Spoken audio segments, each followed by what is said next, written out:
Hello students, I am Sanjay Paliwal here. Today we will start chapter number 9 of class 8th of science. In this video we will discuss about reproduction in animals. The topics are mode of reproduction, male and female reproductive organs, fertilization. Let us continue. आज हम शुरू कर रहे हैं chapter number 9 reproduction in animals. First of all आपने previous classes के अंदर different types of systems के बारे में पढ़ा था, such as digestion system, circulatory, respiratory system, इनके बारे में पढ़ा हुआ है आपने प्रीवियस क्लासेस में. इस क्लास में हम रिप्रोडक्शन पढ़ेंगे. सबसे पहली बात आती है रिप्रोडक्शन जरूरी क्यों है. Reproduction is essential for the continuation of species. किसी भी स्पीशीज को आगे बढ़ने के लिए, सरवाइव करने के लिए रिप्रोडक्शन बहुत जरूरी है. Reproduction is very important as it ensure the continuation of similar kind of individual generation after generation. अगर रिप्रोडक्शन नहीं होगा तो कोई भी स्पीशीज आगे नहीं बढ़ पाएगी. ये प्रोसेस जनरेशन आफ्टर जनरेशन चलता रहेगा. You have already learned in your previous classes about reproduction in plants. आपने प्लांट्स के बारे में प्रीवियस क्लासेस में पढ़ा था. मेल और फीमेल ऑर्गन प्लांट्स के पढ़े थे. फ्लावर के अंदर आपने pistil, स्टेमन. Pistil is a female part of flower and स्टेमन is a male part of flower. तो रिप्रोडक्शन इन प्लांट्स आप पढ़ चुके हैं. इस क्लास में हमने रिप्रोडक्शन इन एनिमल्स पढ़ना है. तो आइए सबसे पहले शुरू करें. इससे पहले आप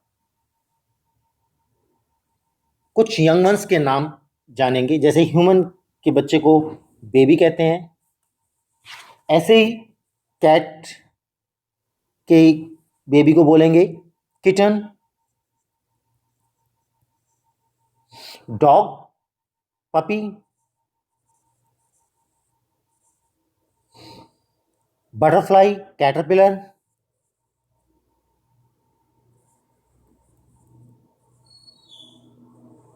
कैटरपिलर. और ऐसे ही हैन के बेबी को बोलेंगे चिक. काउ के बच्चे को क्या बोलते हैं? काफ. सिमिलरली फ्रॉग के बच्चे को बोला जाता है टैडपोल. ओके, कुछ और भी नाम देख लेते हैं. जैसे चीता,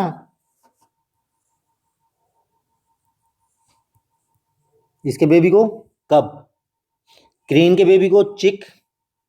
डियर के फॉन FAWN. जिराफ का काफ. फॉक्स के बेबी को किट, कब या पप. तो ये कुछ नाम हैं यंग वंस के of animals. First of all let us start with mode of reproduction. There are two types of mode. One is sexual reproduction and other is asexual reproduction. Sexual reproduction and asexual reproduction दो type से होता है. अब सबसे पहले हमें पढ़ना है सेक्सुअल रिप्रोडक्शन के बारे में. सेक्सुअल रिप्रोडक्शन जैसे प्लांट्स के अंदर भी सेक्सुअल और असेक्सुअल रिप्रोडक्शन था.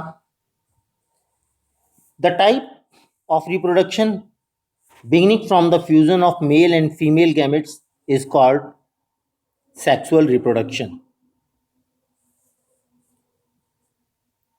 वो टाइप जिसमें मेल और फीमेल के गैमेट का फ्यूजन होता है उसको हम सेक्सुअल रिप्रोडक्शन कहते हैं.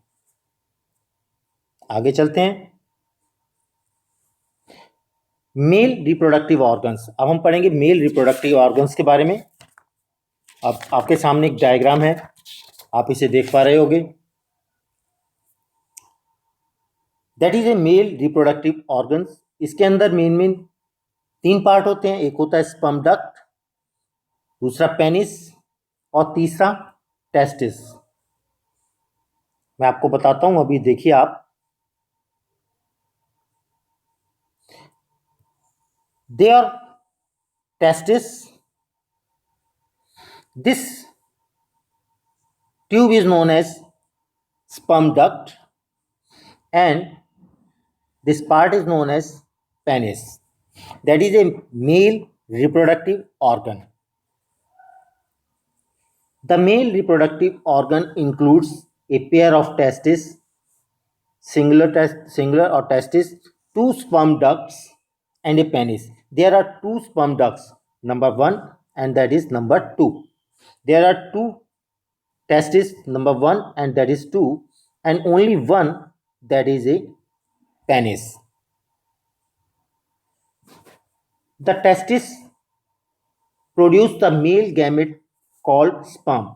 इन टेस्टिस के अंदर मेल गैमेट्स प्रोड्यूस होते हैं जिनको हम स्पर्म बोलते हैं। Millions of sperms are produced by the testis.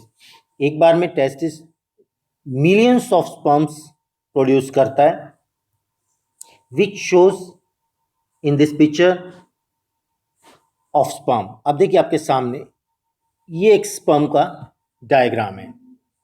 तो sperm that is a human sperm, इसके तीन पार्ट हैं। First that is head, that is known as the middle piece,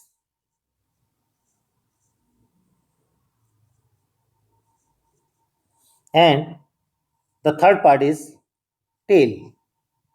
तो तीन पार्ट होते हैं स्पर्म के, head, middle piece and tail. Through sperms are very small in size, बहुत छोटे होते हैं, they can not be seen with naked eye. Each has a head, middle piece and A tell. और इसके there are three parts but it is a single cell. Cells के बारे में आपने प्रीवियस चैप्टर में पढ़ा था। सेल के कितने पार्ट होते थे? सेल में सबसे ऊपर सेल क्या होता था? The basic structural unit of an organism that is known as a cell. तो सेल में हमने पढ़ा था उसके अंदर न्यूक्लियस होता है, सेल मेम्ब्रेन होती है, न्यूक्लियर मेम्ब्रेन होता है, साइटोप्लाज्म होता है, क्रोमोसोम्स होते हैं। तो मेन तीन पार्ट होते थे सेल के, पढ़ा था आपने, cell membrane, nucleus and cytoplasm. And the complete structure found in the cell is known as protoplasm. तो ह्यूमन स्पर्म जो है वो भी एक सिंगल सेल ही है। अब हम बात करेंगे फीमेल रिप्रोडक्टिव ऑर्गन की।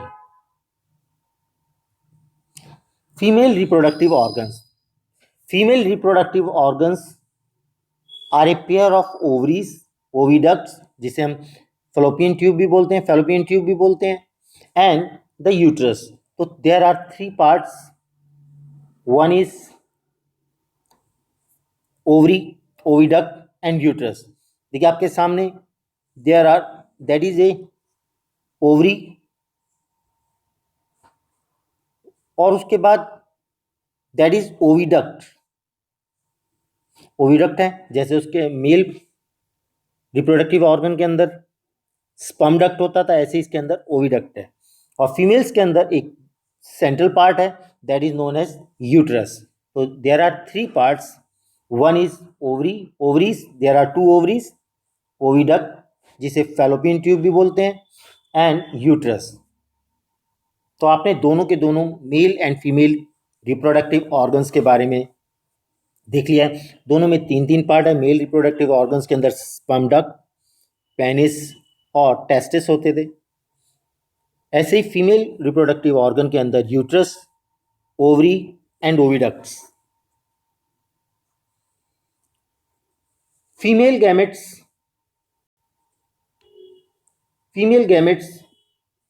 that is produced by the female is known as ova. Ova means egg. The ovary produces female gametes is called ओवा. ओवा मीन्स एग. फीमेल के अंदर ओवा यानी एग प्रोड्यूस होता है, that is a female gamete. जैसे मेल का स्पर्म होता था ऐसे ही फीमेल के अंदर ओवा प्रोड्यूस होता है, that is a female gamete.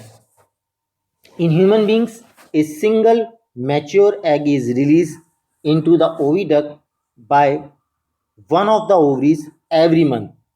हर महीने ओवरी से एक एग रिलीज हो, एक मैच्योर एग रिलीज होता है ओविडक्ट में.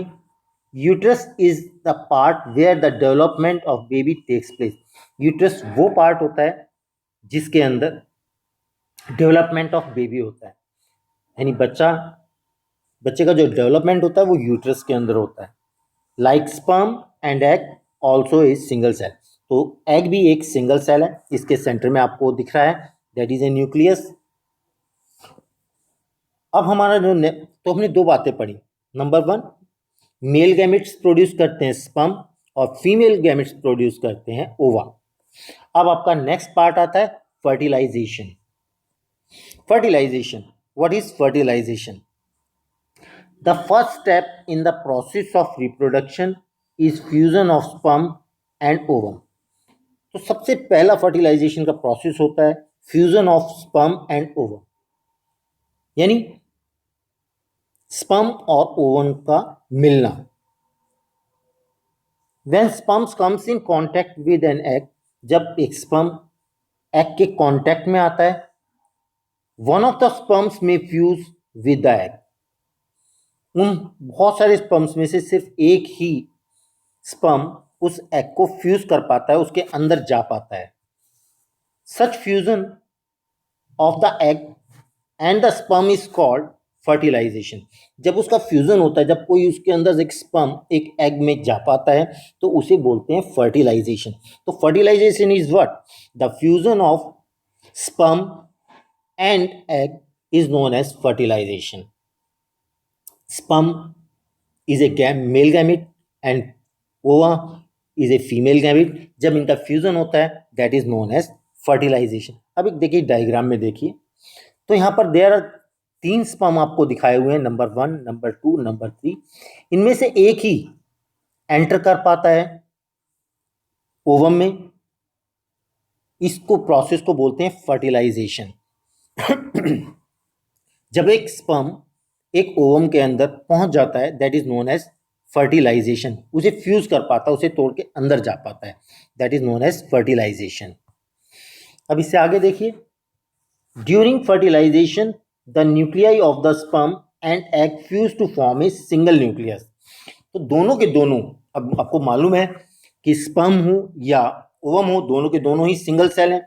जब एक स्पर्म मेल गैमेट फ्यूज करता है एग को, तो वो to form a single nucleus, तो एग के अंदर वो एक सिंगल न्यूक्लियस बना लेते हैं, दोनों मिलकर के एक न्यूक्लियस बनाते हैं, जैसे आपको डायग्राम में दिखा रखा है. यहाँ पर आपको दोनों न्यूक्लियस आपस में मीट करके दोनों एक ही न्यूक्लियस बन जाते हैं, that is a fusing nuclei. इसे बोलते हैं fusing nuclei. This results in the formation of fertilize egg और जाइगोट. इसको हम फर्टिलाइज एग या जाइगोट बोलते हैं. Zygote is what? That is a fertilized egg. Fertilization जैसे अभी हमने पढ़ाई है, the fusion of male and female gamete is known as fertilization. जब स्पर्म अंदर चला जाता है, दोनों के दोनों न्यूक्लियाई मिलकर एक न्यूक्लियस बन जाता है, एक न्यूक्लियाई बन जाता है, तो इसे जाइगोट बोला जाता है. The process of fertilization is the meeting of an egg cell from the mother and the sperm cell from the father. तो फर्टिलाइजेशन वो प्रोसेस है जिसके अंदर मदर का एग सेल और फादर का स्पर्म सेल दोनों के दोनों मीट करके फर्टिलाइजेशन करते हैं. So the new individual inherits some characteristics from the mother and some from the father. इसलिए जो नया बच्चा, नया बेबी आता है, नया इंडिविजुअल होता है, जो नया बॉर्न बेबी होता है, उसके अंदर कुछ कैरेक्टरिस्टिक्स फादर की होती हैं और कुछ उसमें मदर्स की होती हैं. Look at your brother and sister. अपने भाई और बहनों की तरफ देखिए, आपको उसके अंदर दिखाई देगा कि काफ़ी उनके जो कैरेक्टरिस्टिक्स हैं वो आपके माँ बाप से मिलती जुलती हैं. The fertilization which takes place inside the female body is called the internal fertilization. अगर फर्टिलाइजेशन फीमेल बॉडी के अंदर होता है तो उसे हम इंटरनल फर्टिलाइजेशन कहते हैं। तो दो टाइप का फर्टिलाइजेशन होता है इंटरनल फर्टिलाइजेशन और दूसरा एक्सटर्नल फर्टिलाइजेशन। एक्सटर्नल फर्टिलाइजेशन जो होता है फ्रॉग्स में और जितने भी एक्वेटिक एनिमल्स हैं, एक्वेटिक यानी पानी में रहने वाले, उनके अंदर होता है। नॉर्मली जितने भी एनिमल्स हैं जो शेर है, हाथी है, चीता है, हैन है, इन सब के अंदर जो भी अर्थ के ऊपर रहते हैं एक्सेप्ट फ्रॉग, तो सब में ही इंटरनल फर्टिलाइजेशन होता है। तो fertilization takes place inside the female body is known as internal fertilization. Internal fertilization occurs in many animals including humans, cows, dogs and hens। इन सब के अंदर ही जो आपके नाम बताए हैं, humans, cows, dogs, hens, lion, जितने भी अर्थ पे हैं दे आर, इन सब के अंदर इंटरनल फर्टिलाइजेशन होता है।